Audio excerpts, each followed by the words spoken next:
Olá, eu sou o Luís Gradíssimo e este é o Pode Conter Sulfitos, um podcast onde falamos sobre o fascinante mundo do vinho e da gastronomia. Em cada episódio, uma entrevista com pessoas de referência destas áreas, explorando histórias, tendências e curiosidades. Bem-vindos ao Pode Conter Sulfitos.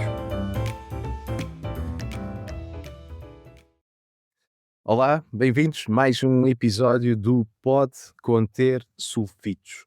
Hoje vamos estar à conversa com o João Silvestre, o diretor-geral da Comissão Vitivinícola e Regional do Tejo, para podermos falar de uma novidade que foi apresentada muito recentemente, um novo terroir na região, que é o Serras. Vamos falar desta origem, da sua identidade, deste território, dos vinhos que lá se produzem, entre outras questões que seguramente vão aparecer. João, bem-vindo ao Pode Conter Sulfitos e obrigado. Obrigado pelo convite. É um gosto ter-te aqui. Estive presente na apresentação deste novo terroir. Foi feito muito recentemente, até já tive a oportunidade de escrever aqui umas palavras na página acerca dele, mas pareceu-me pertinente termos esta conversa e neste formato de podcast podermos falar então deste novo terroir. E parece-me que se calhar o melhor é começarmos já por aqui.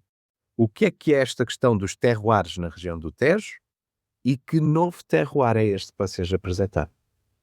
Não, os terroirs são zonas dentro da região que se funcionam quase como sub-regiões, ou seja, as suas características são diferentes. O Tejo é uma região muito heterogénea, portanto, foram identificados desde há vários anos os três principais terroirs.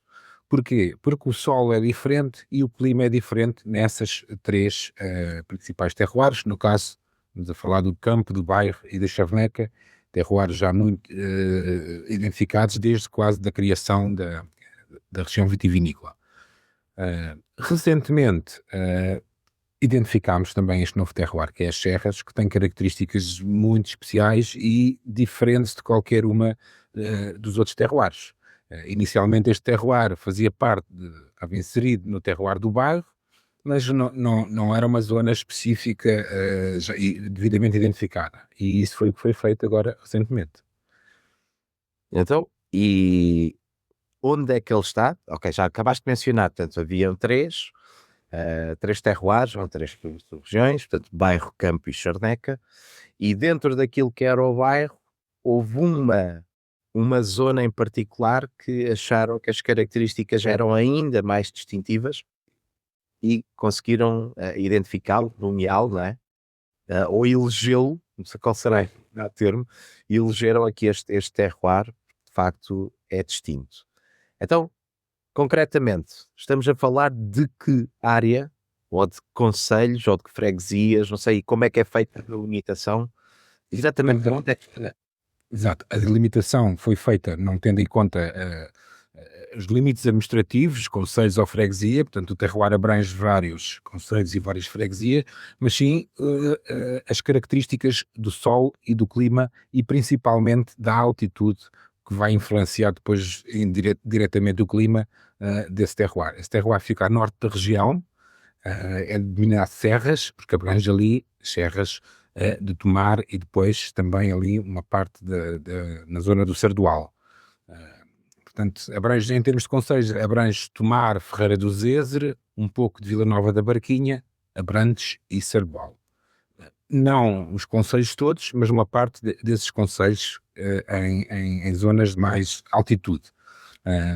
Porque um dos fatores que é aqui importante, e como disseste bem, não é a questão administrativa, é sim a questão do sol e do clima, exato, e da altitude que influencia diretamente o clima. Estamos a falar de uma zona completamente diferente da zona tradicional, zona do bairro, que são os solos argilo-calcários, não é? Portanto, temos aqui uma diferenciação muito grande. A primeira questão foi a altitude. Nós podemos ter uma altitude média da região que ronda os 75 metros de altitude relativamente ao nível do mar, e aqui estamos a falar de 375 metros de média. Temos vinhas a mais de 400 metros aqui nesta região.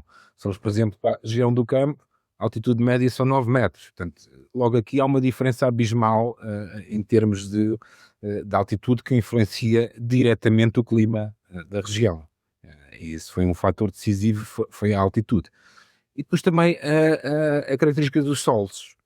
Nós estamos a falar essencialmente aqui de solos de xisto e solos graníticos. Solos de xistos mais na zona da Serra de Tomar e solos graníticos mais na zona ali de Sardual, Abrantes. Portanto, essas duas características foram essenciais para a demarcação deste terroir. Outra questão tem a ver também com o clima. Temos temperaturas mais amenas, temos menos calor, mas temos mais amplitude térmica nesta região.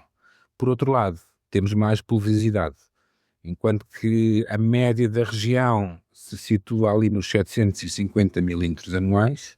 No caso deste ano vai ser muito mais, mas estamos a falar de uma média de 10 anos, 750. Aqui há anos em que podemos ir aos 1000 milímetros nesta região. Portanto, mais disponibilidade de água, temperaturas mais amenas, solos diferentes, mais altitude.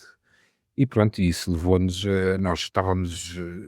a delimitar esta zona como um terroir, identificá-la como um terroir próprio e não estar inserido no terroir do bairro.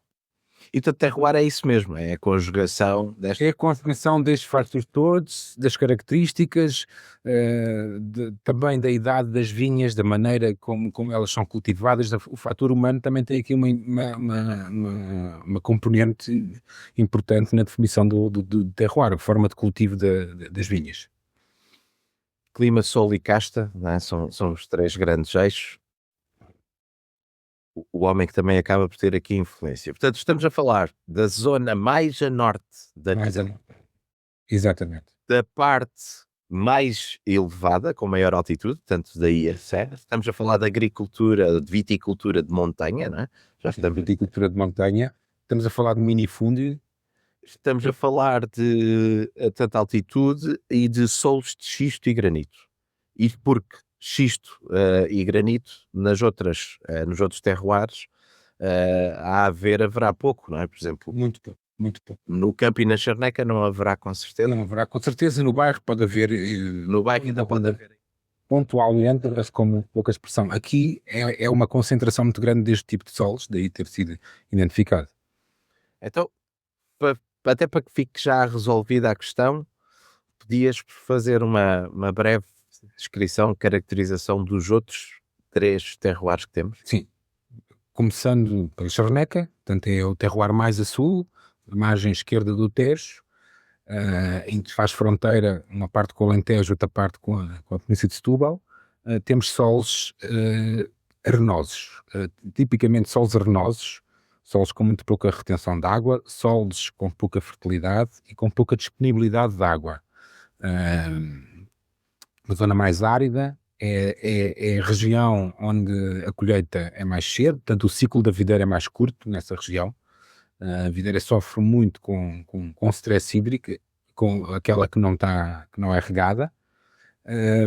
Estamos a falar da zona da Charneca, que é uma zona que representa cerca de 4.000 hectares. Dos 12.500 que temos na região, cerca de 4.000 são na Charneca.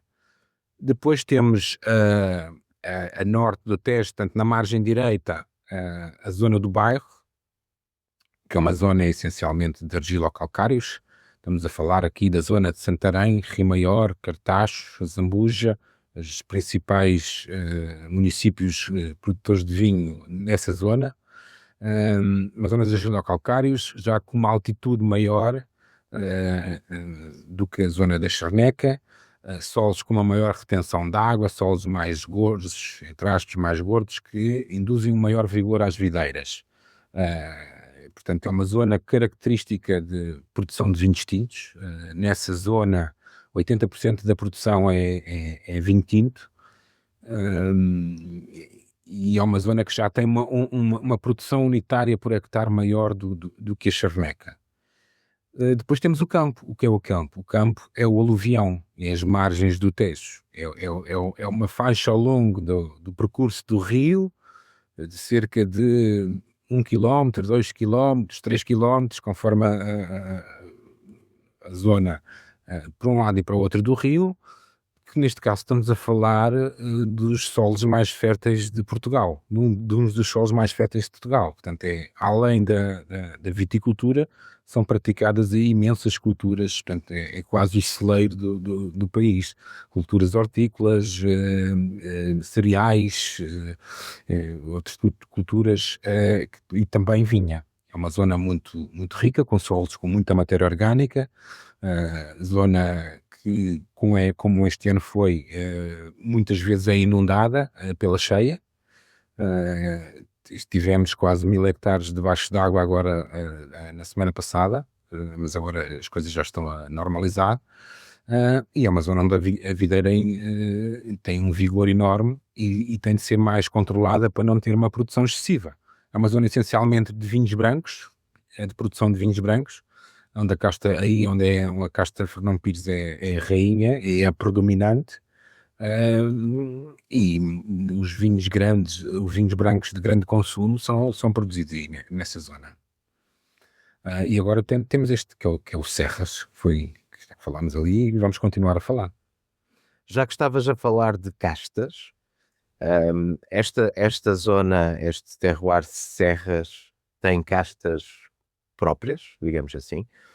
Conseguem fazer esta caracterização, como estavas agora a fazer, a dizer que o bairro é mais tinto e que o campo é mais de branco. No tinto há 2 ou 3 castas também predominantes. Sim, é o Castelão, 30 Finais. Bom. Aqui nas serras conseguem fazer esse tipo de caracterização. Surpreendentemente, pelo levantamento que foi feito, as serras, o terroir das serras tem 50% de produção de branco e 50% de produção de tinto. O que nos surpreendeu, que pensávamos que era muito mais tinto naquela região, e isso não aconteceu. Em termos de castas, nos tintos temos as mesmas que temos aqui no resto da região. Portanto, é o Castelão, é a casta tinta mais plantada. E em segundo lugar temos a Touriga Nacional. Não é o caso, se formos a falar de um Tejo ou Varol, a Touriga Nacional não tem a expressão que tem neste terroir das serras, temos ainda, antes da Touriga ainda temos a Trincadeira, ainda temos o Alicante, o Cheio e o Sirá, e depois é que vem a Touriga em termos de relevância no vinho, nas costas tintas. No terroir das serras não é bem assim, temos o Castelão e em segundo lugar a Touriga Nacional. Em termos de brancos, continua a ser a Fernão Pires, a casta mais plantada nas serras, e temos depois também ali o Gouveio e o Arinto nas posições a seguir. Mas a maior casta, entre aspas, plantada nas serras é a mistura de variedades, ou seja, são os field blends que temos nesta região. Aqui também, não sei se já referi, a idade das vinhas é a idade mais, as vinhas mais velhas da região, portanto temos uma idade média de cerca de 47 anos, portanto o ano de plantação médio é 78, se não me engano, e muitas das vinhas, ou seja, cerca de 20% das vinhas nesta região é uma mistura de variedades brancas e tintas que antigamente era assim que era feito. Vinha antiga, não é? Com as castas todas. Vinha muitas delas Nada de estar aramadas, né? não, vinha dispersa em taça, sem linhas, portanto desordenada, portanto sem qualquer possibilidade de mecanização. Portanto, com mais mão de obra, e essa é uma das grandes características desta região, que nós demos conta disso, e isso tem uma influência direta depois também nas características dos vinhos, não é? Nesta região, esta era uma região onde se produziam também aqui há umas décadas os famosos palhetes provenientes destas vinhas. Hoje em dia já não é assim que é feito, as pessoas passam a vindimar as uvas brancas para fazer vinho branco e depois a vindimar as uvas tintas numa segunda vez que vão à vinha para fazer o vinho tinto ou rosé. Mas nestas vinhas antigas, não é? Ou à antiga, vamos assim usar a expressão nesta conversa, em que estão misturadas as castas brancas e tintas, de facto o que faria sentido era vindimar tudo. Sim, também há quem ou fermentar tudo, não é? Portanto, juntar brancas e Exato. sair naturalmente um bem. Uhum. Sim, há produtores que estão a apostar nisso, exatamente por fatores históricos e por outros fatores que são os fatores das tendências de mercado, que querem vinhos menos concentrados, com menos cor, menos estrutura, menos grau, etc, etc. E daí estarem também a apostar nesse tipo de produto. Mas de há uns anos a esta parte, o que era feito era vindimar as brancas para um lado, as tintas para o outro e vinificar separadamente. A viticultura moderna e a enologia moderna trouxeram-nos isso, não é? Tratar, vindimar por casta e depois E depois então, não, posteriormente fazer os tais lotes, juntar as castas posteriormente. Mas aqui havia muita filosofia do field blend.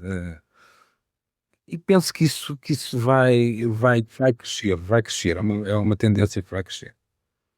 vocês têm, portanto, só para terminar aqui a conversa do palhete, já que mencionaste, é possível certificar palhete na região do Tejo? É possível que existe um vizinho palhete.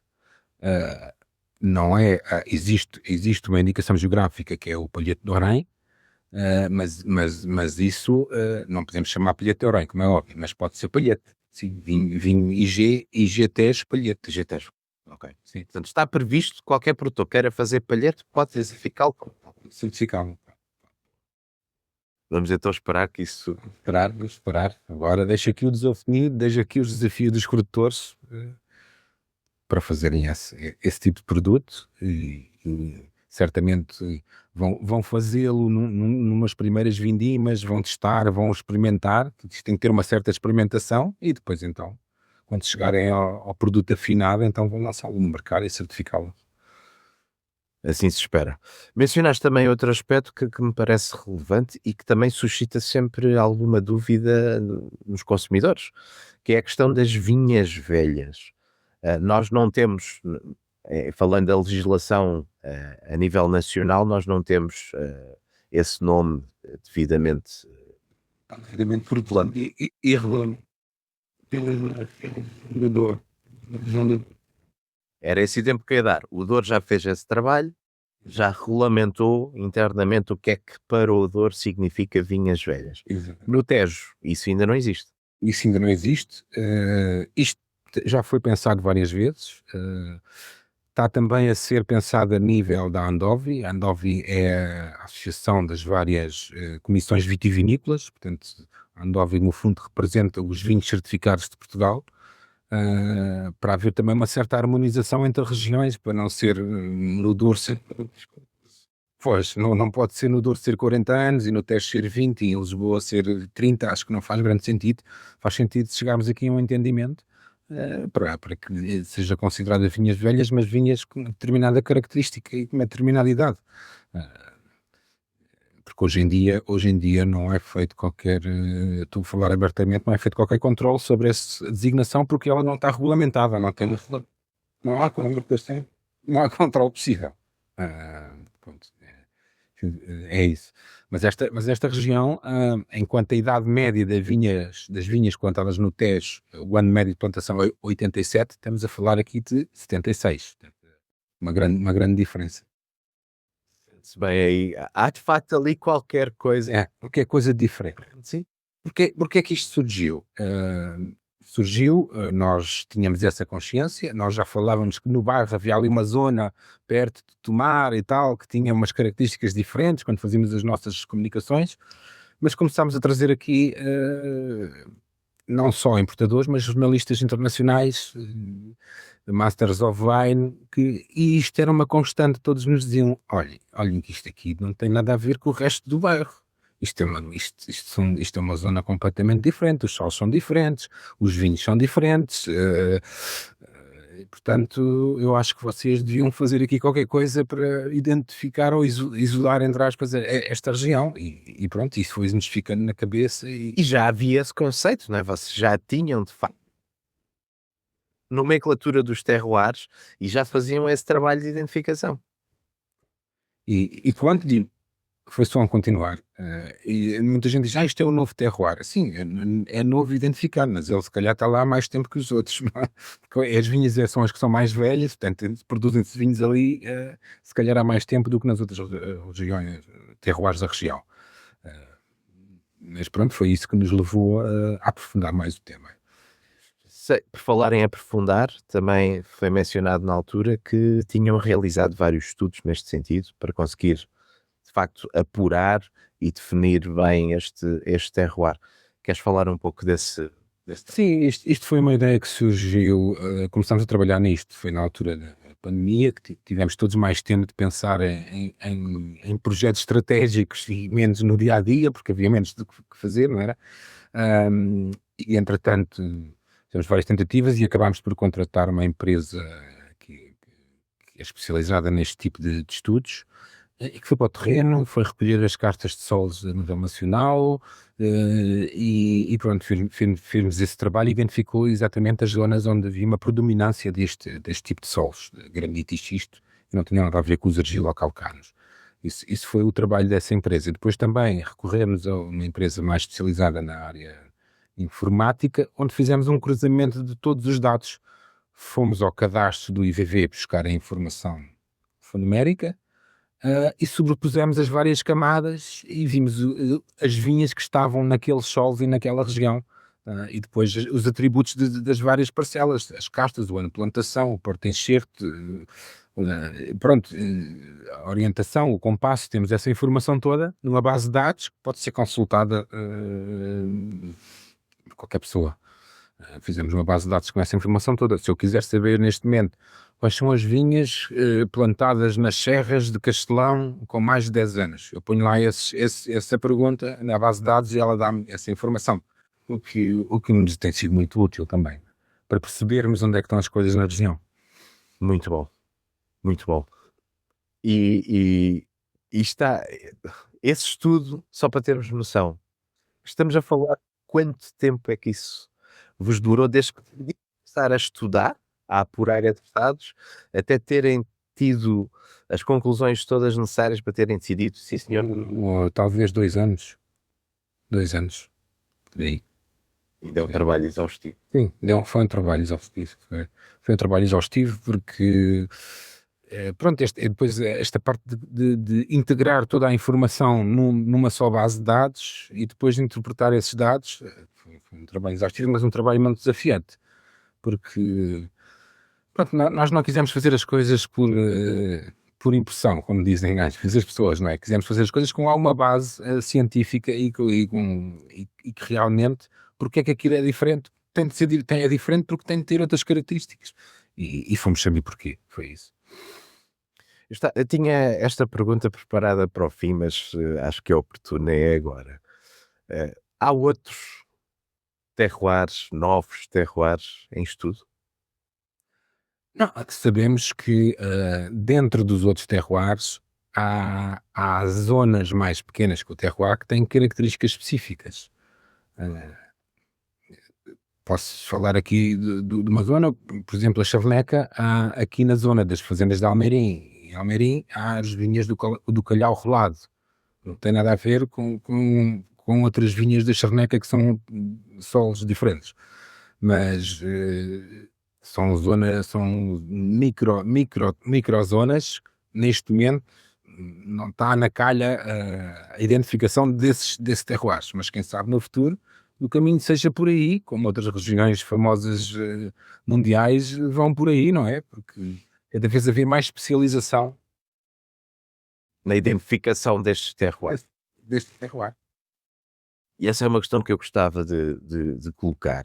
Que papel é que tem, efetivamente, a certificação e a distinção destes terroirs na valorização do vinho, no vosso entender? Sim, é assim, no nosso entender, eu acho que o consumidor valoriza que as coisas sejam autênticas e estejam ligadas a uma característica e a um terroir específico. E por aí é que nós achamos que os vinhos produzidos naquela região, que agora é denominada Serras, não tinham nada a ver com os vinhos do bairro. E acho que isto é uma diferenciação positiva para a região e para os vinhos. Eu não estou a dizer que os vinhos são melhores que os vinhos do Pará, do Campo da Chaneca, mas são diferentes. E são diferentes, temos chamado de diferente. Eu acho que isso valoriza, acho que a diversidade valoriza a região. E é mais uma característica da região, que tem uma zona com vinhas mais velhas, mais altas, que os vinhos têm ter estas características. Acho que isto é importante para a região. Uma mais-valia para a região e para a imagem da região. Então os produtores dessa e de qualquer outro terroir podem usar no rótulo o nome do terroir onde estão inseridos. Podem usar, não é uma questão obrigatória, não faz parte da indicação geográfica, nem da denominação de origem, mas podem usar e podem fazer menção ao terroir. Podem usar, sim. E há produtores a fazê-lo. Para já não, este anúncio foi muito recente, como tu sabes, foi mês passado, em Lisboa, o anúncio do estudo. Tinha sido apresentado à região, aos produtores aqui ao Conselho Geral da CVR um mês antes, portanto ainda não houve tempo para isso, mas certamente eu acho que vários produtores daquela região vão aproveitar este terroir e a comunicação deste terroir. E nos outros terroirs, há produtores a usar o nome do terroir na comunicação, no rótulo? Em destaque não há. Em destaque não há. Mas muitas vezes na informação que eles dão no contra-rótulo ao consumidor, etc., a maior parte deles refere que olha, isto é um vinho do terroir do bairro. Eu acho que isso é importante. Visão de fora, e vendo aqui, olhando para isto, não enquanto especialista e conhece em muitos casos onde é que os produtores estão e onde é que as vinhas estão e portanto o que é expectável ouvir de lá. Eu concordo com a análise que fizeste, que é de facto importante e pode valorizar um vinho, a identificação do seu terroir, porque de facto é distinto. Isto ajuda-me a posicionar a minha expectativa. Eu sei ao que vou, é muito diferente ir provar um vinho do Tejo ou provar um vinho do Tejo de um terroir específico. Mas já temos uma expectativa do que é que vamos, já temos uma noção do que é que deveríamos esperar desse perfil. Eu acho que isso é importante. A nível mundial, há várias regiões a caminhar nesse sentido. Aí não é preciso ir longe, basta ir aqui ao lado da Espanha e ver algumas regiões que estão a trabalhar exatamente neste sentido de identificar os terroirs e criar um sistema de classificação que passa precisamente pela origem disto. Portanto, parece-me de facto pertinente.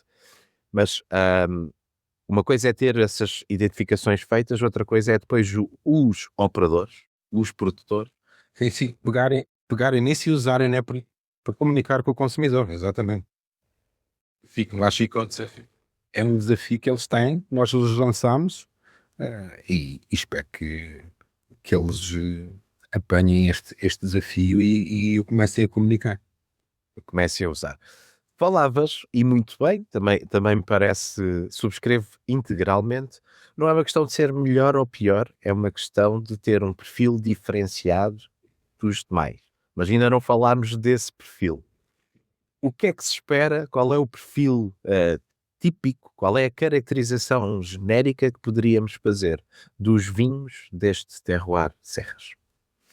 Bem, estamos a falar de solos de xisto, solos de granito, solos pobres, portanto estamos a falar de solos pobres, solos com fraca retenção de água, solos onde as raízes da videira têm de lutar mais para ir à procura de água e de nutrientes, principalmente no xisto. Portanto, as raízes têm uma profundidade enorme neste tipo de vinhas e onde as videiras têm de sofrer mais para produzir o vinho. Ou seja, têm de ser videiras mais resilientes, produções mais baixas. Logo aí estamos a falar de vinhos diferentes, com uma concentração maior talvez. No caso do gramito com uma acidez maior e com temperaturas mais amenas e mais amplitude térmica, com uma maturação mais prolongada no tempo, portanto um equilíbrio maior equilíbrio entre ácidos e álcool e açúcar, não, neste caso ácidos e açúcar na altura da colheita, da vindima, Portanto, temos aqui a falar de vinhos com características diferentes. Temos a falar de vinhos com um equilíbrio maior, com uma maior, não sei, talvez vinhos não tão concentrados e com assim com uma fruta tão evidente, mas uma coisa mais delicada, com uma mineralidade maior. Portanto, temos aqui uma elegância diferente. Estamos aqui a falar de vinhos com uma elegância diferente. Não estamos a falar tanto daquela concentração de fruta madura que existe mais aqui para o bairro e para a Chacomé. Num cartaz. Exato, mas o cartaz tem menos estrutura, mais elegância, mais mineralidade, com o Castelão e com a Touriga Nacional, essencialmente. Portanto, estamos a falar de um conceito diferente e isso também se nota muito nos brancos. Não aquele Fernão Pis tão floral e tão intenso como existe aqui mais nas zonas de Chacmeca e Campo, essencialmente, mas um Fernão Pires com um aroma mais discreto, mais mineral, principalmente com mais acidez, exato, talvez com mais potencial de envelhecimento. Essencialmente são estas as características que diferenciam os vinhos desta sub-região. E que resultam de facto destas características do terroir. Sim, do terroir pronto, Maior altitude. Sim, maior altitude, Médias mais baixas, menos maturação, exatamente. Isso, e menos produção. Menos produção. Eventualmente aqui pode induzir aqui alguma concentração, mas não, isto da prova que se fez, e acho que é interessante começar-se a fazer essas provas, foi de facto muito importante para a apresentação, fazê-lo, mostrar aquilo, os denominadores comuns que se sentem, isto comparando, generalizando, e isto é difícil sempre, há sempre casos, há sempre exceções nestas generalizações, mas de facto conseguimos encontrar vinhos nas serras com menos álcool, com mais acidez, com mais elegância do que se encontra de uma forma geral depois nos restantes terroirs. Aí acho que são 3 denominadores que se conseguem aqui encontrar. Agora, claro, há exceções, não é? Porque se nós tivermos um vinho branco de Almeirim, de uma vinha com 30 e muitas toneladas por hectare, também não esperamos vinhos muito alcoólicos. Claro. Sim, mas não tem aquela elegância e aquela mineralidade que aqueles vinhos têm. Menos a concentração. Menos a concentração. São propósitos diferentes também, são vinhos para um target completamente diferente, não é? São vinhos bastante distintos.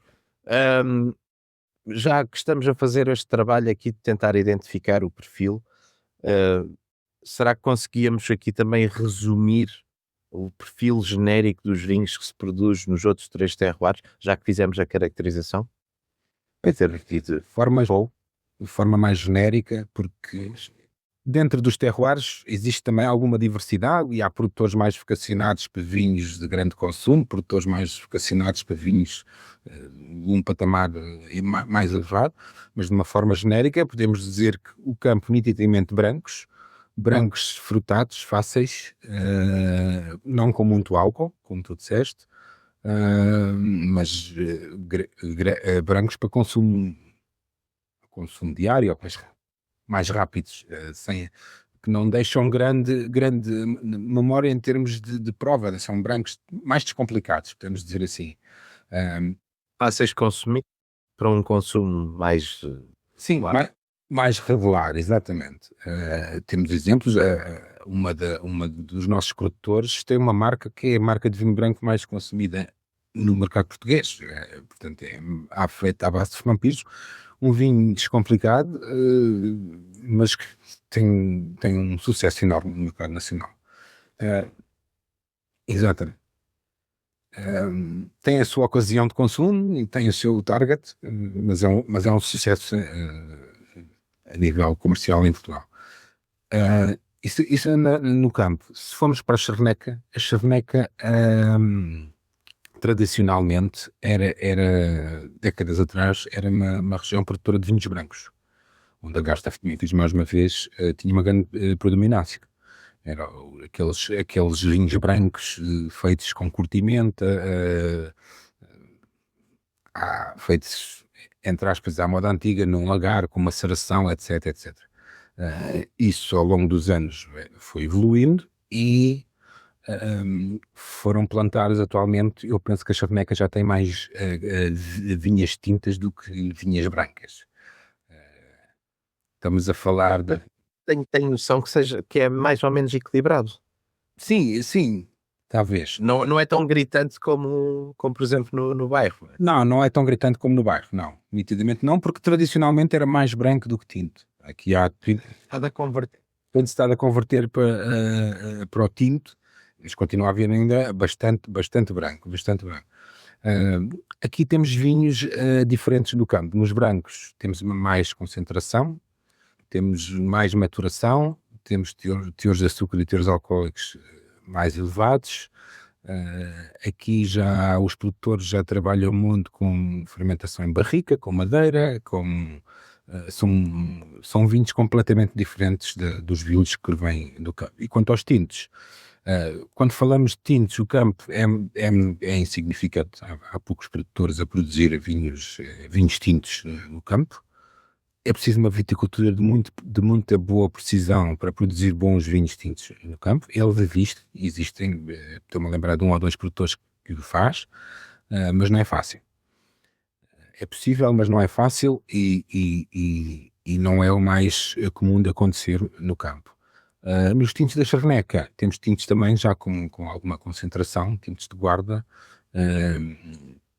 Temos Castelão Trincadeira. Trincadeira é uma casta que se adapta bem à Charneca, que é uma casta que não gosta muito da umidade, é uma casta muito sensível à podridão. É uma casta que se adapta muito bem na Charneca.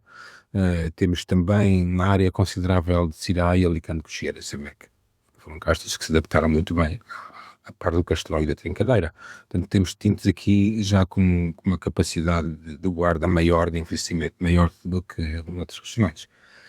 O bairro é essencialmente tintos.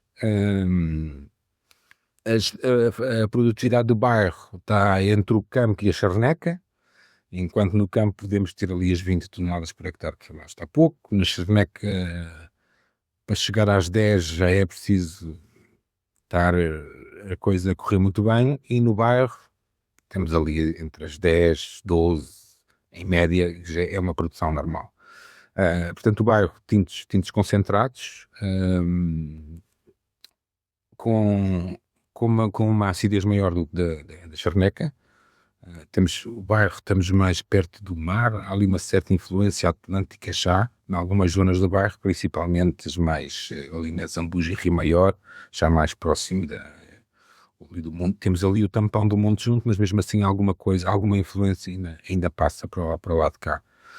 Essencialmente são tintos no bairro. Temos alguns brancos, mas essencialmente são tintos. Tintos como, por exemplo, a zona do Cartaz. E a zona do Cartaz, que é conhecida com concentração, muita fruta, e com um equilíbrio de acidez notável. Sim, para a maturação que tem. Para a maturação que tem, sim senhor. Recordo, e fica aqui a dica para quem ouve o podcast, na primeira ou na segunda temporada tive aqui uma conversa com o Pedro Gil, da Adega do Cartaz. Ela sobre tem das uvas mais equilibradas do país. Exato, em termos de ácidos e açúcares, não é? A visão do Pedro, naturalmente, também puxa um pouco a brasa à sua. Mas é verdade. Enquanto na Charneca o álcool sobe e a acidez desce muito mais rapidamente, no bairro isso não acontece. Um equilíbrio maior entre... Um equilíbrio maior. Mas também já passámos por uma fase complicada do Cartaz, não é que se dizia que era? Sim, já passámos por várias fases. Rascão. Exatamente, mas acho que isso é uma imagem que pronto, que está a desaparecer, ainda bem, faz parte da história, mas hoje em dia acho que já não é muito conotado o Cartaz com esse tipo de vinho.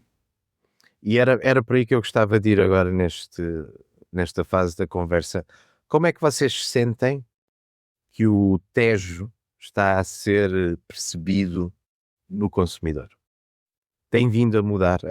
Mudou muito, não é? Porque houve uma transição aqui há uns anos atrás, cortaram de vez com o Ribatejo, Até mudámos o nome. até mudaram o nome, quiseram de facto cortar com essa história, com esse passado e de facto mostrar e afirmar ao mundo que agora as coisas eram diferentes. E as coisas evoluíram muito. Eu já estou nisto há alguns anos. O Ribatejo de há 30 anos atrás era conhecido para as grandes casas agrícolas, onde eles são. Casas agrícolas que não vivem, ou seja, que o negócio pode ser o vinho, é um negócio importante, mas não é só o negócio do vinho. Tem muitas outras culturas e vivem de muitas outras coisas. E sempre se produziu vinho, mas não se ligava muito. Havia poucos engarrafadores, portanto o vinho era essencialmente feito a vinho negra mial, e as coisas mudaram nos últimos anos, nitidamente. As vinhas foram reposicionadas, tiradas do campo, reposicionadas mais na chave aqui no bairro. Apostou-se a viticultura, apostou-se bastante na viticultura, nas formas de cultivo, no controle das produções, e a enologia também sofreu grandes avanços nestes últimos anos. Os próprios enólogos, houve aqui uma geração de enólogos, a geração do Pedro, talvez, que veio revolucionar um pouco aqui a região. E que começaram a ter à disposição um conjunto de tecnologias. Exatamente, tecnologia e de uvas, que se calhar não havia na altura. Tudo melhorou. A matéria-prima passou a ser melhor. Eu tecnologia a fábrica de encartes também não fosse melhor. Em termos de percepção, temos aqui duas realidades distintas. É o mercado internacional e o mercado nacional. No mercado nacional, sim, ainda existe algum preconceito com a região, é reconhecido, não só com esta, mas com outras regiões também. Mas eu acho que isso tem-se vindo a desvanecer ao longo dos anos.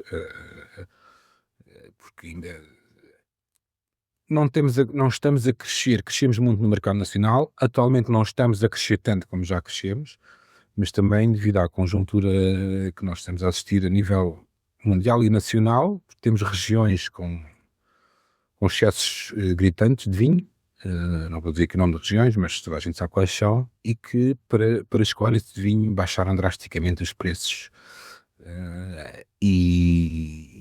E pronto, e nós que não temos grande excesso, nós por exemplo posso dizer que temos stock para 8, 9 meses de consumo atualmente, enquanto que há regiões que têm para 20 e tal meses de consumo. Se não houvesse mais vinho, eles ainda aguentavam 20 e tal meses a vender vinho e... Números redondos, 2 colheitas estão garantidas. Exato, 2 colheitas. Nós temos para menos de uma colheita. E com a diminuição dos preços dessas regiões, torna-se difícil o Tejo, se calhar ao mesmo preço e às vezes mais alto que essas regiões, o consumidor ir preferir um Tejo. Pronto. É mesmo assim, as coisas são assim, são regiões com uma notoriedade muito maior a nível nacional, e temos tido essa dificuldade no último ano e nos 2 últimos anos no mercado nacional, mas as coisas, espero que, tenho esperança que vão mudar, que as coisas se vão equilibrar. Não é? Lá fora não existe qualquer tipo de ser para eles ser Tejo, ou ser Alentejo, ou ser Lisboa, ou Península de Setúbal. Não é isso que vai influenciar a compra, mas sim a qualidade do vinho e a mensagem que nós passamos, a identificação da região e essencialmente é isso. Não há nenhum tipo de preconceito. Não. Qualquer tipo de preconceito, não há qualquer tipo de preconceito. Isso nós notamos nitidamente. Pronto. Existe talvez a imagem dos vinhos de Portugal e depois dentro de Portugal eles diferenciam talvez os verdes e o Douro. Sim, há regiões naturalmente mais conhecidas, claro. Que acontece em qualquer país produtor. Há sempre um conjunto de 3 ou 4 regiões mais conhecidas, por isso com mais cotação, com mais recolhimento, com mais procura, e depois existem as regiões mais pequenas, emergentes, com todas as suas vantagens. Mas olhando outra vez aqui para o mercado interno,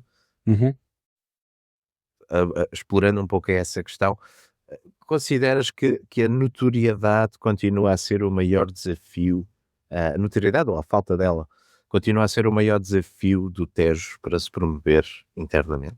Sim, nós estamos a trabalhar nessa notoriedade vários anos, mas penso que ainda podemos evoluir muito nesse capítulo. Tal, precisamos de mais meios, como é óbvio, as coisas não se fazem sem meios, e não desistir e continuar a fazer ações que promovam a notoriedade da região.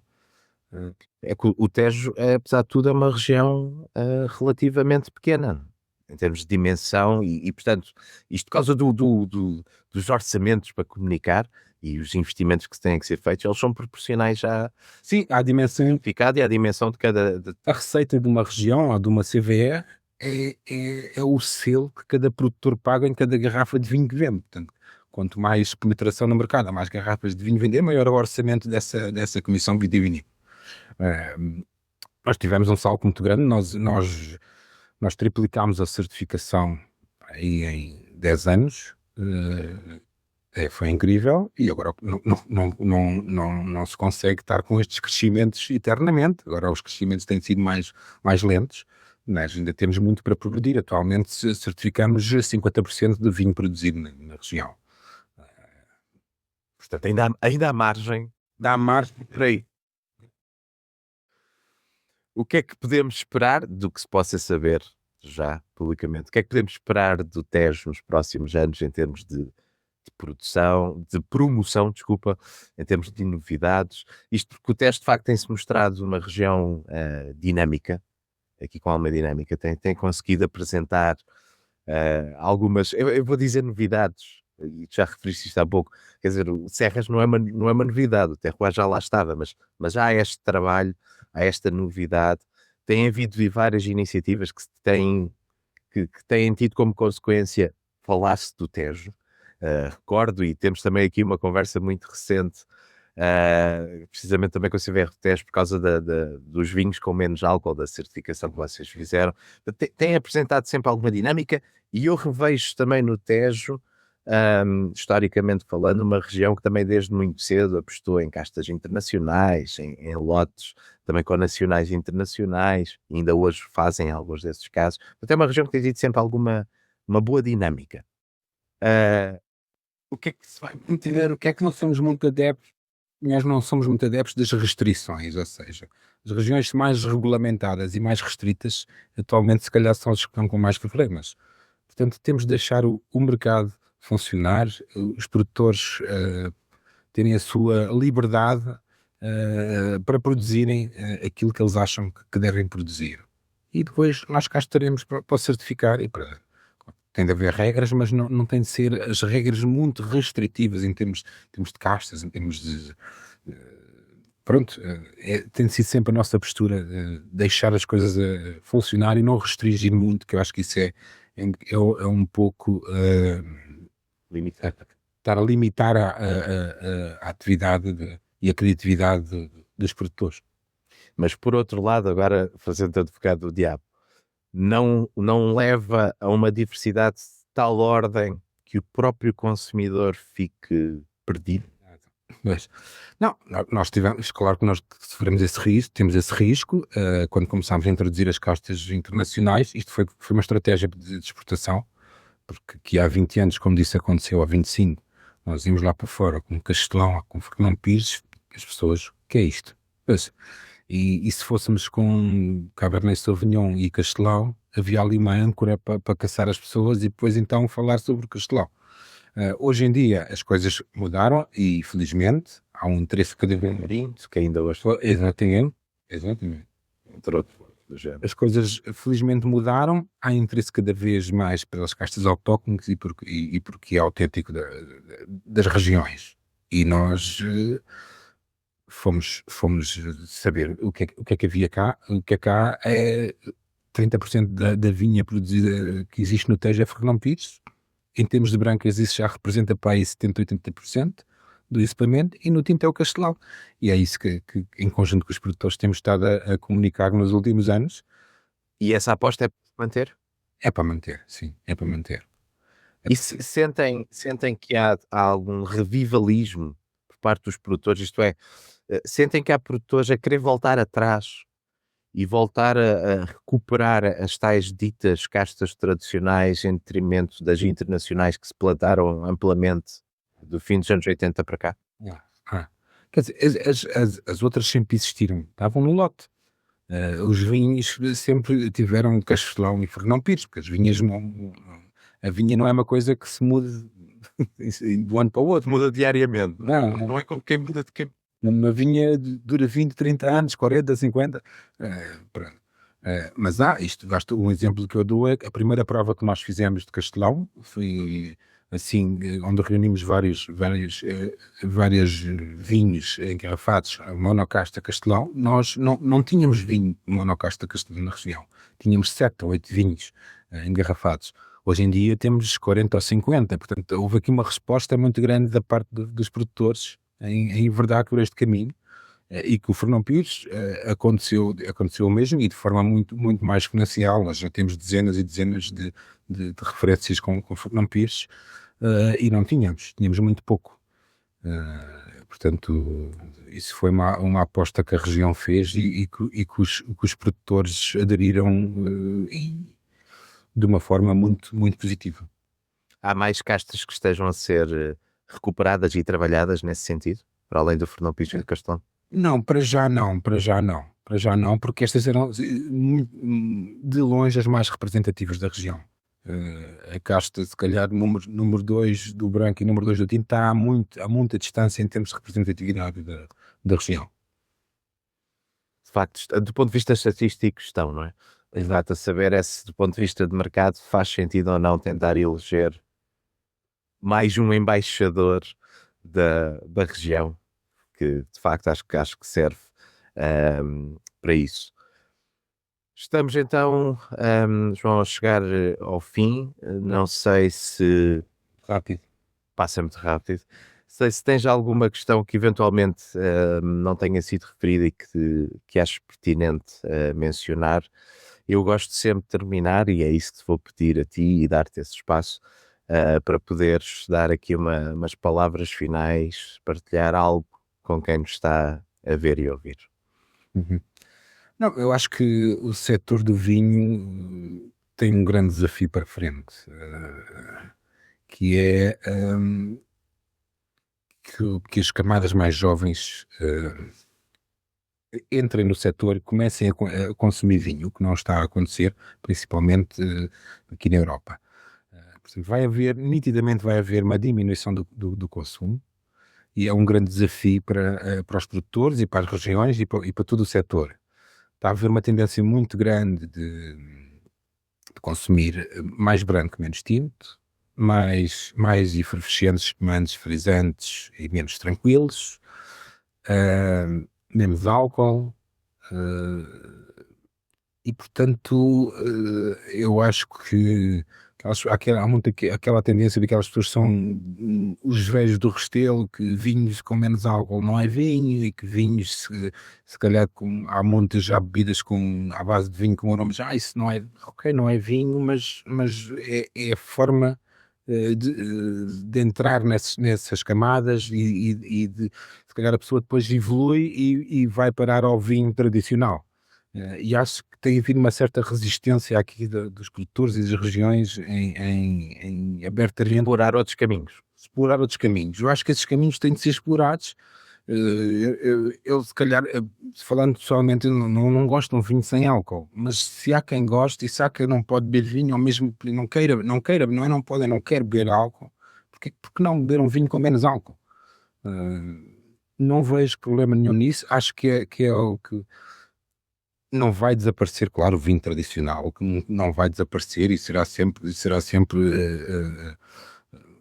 um produto de excelência. Agora, eu acho que não tem de haver preconceitos nessa questão dos vinhos mais descomplicados, bebidas mais descomplicadas, a base de vinho e vinhos, e pronto, e a região está atenta a isso, e por solicitação de alguns produtores foi decidido autorizar a desalcoolização parcial de vinho e certificá-lo à mesma com indicação geográfica. Porque isto, no fim do dia, as contas são feitas como são remuneradas as uvas ao agricultor. E para o agricultor é igual o vinho ser vendido com álcool ou sem álcool. Os quilos de uvas para fazer 1 litro de vinho serão os mesmos. Portanto, eu acho que isso é um desafio grande para os próximos anos. E também por questões, que já deves ter abordado isso várias vezes, as questões da saúde e o álcool e a saúde, que temos aqui um desafio muito grande. Cada vez mais as restrições vão aumentar ao nível de comunicação do álcool, onde o vinho está incluído, principalmente aqui na Europa. Isso é um grande desafio.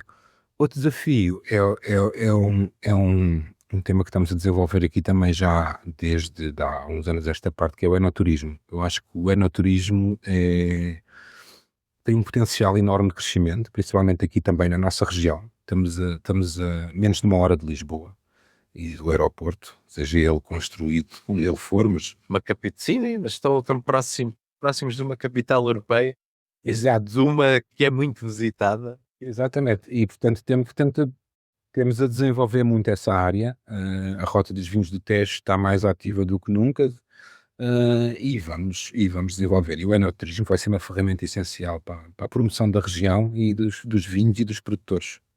Eu acho que E é um outro negócio que é complementar. e sim, é um outro negócio, mas que potencia muito o negócio do vinho, sem dúvida nenhuma, e da notoriedade da região também.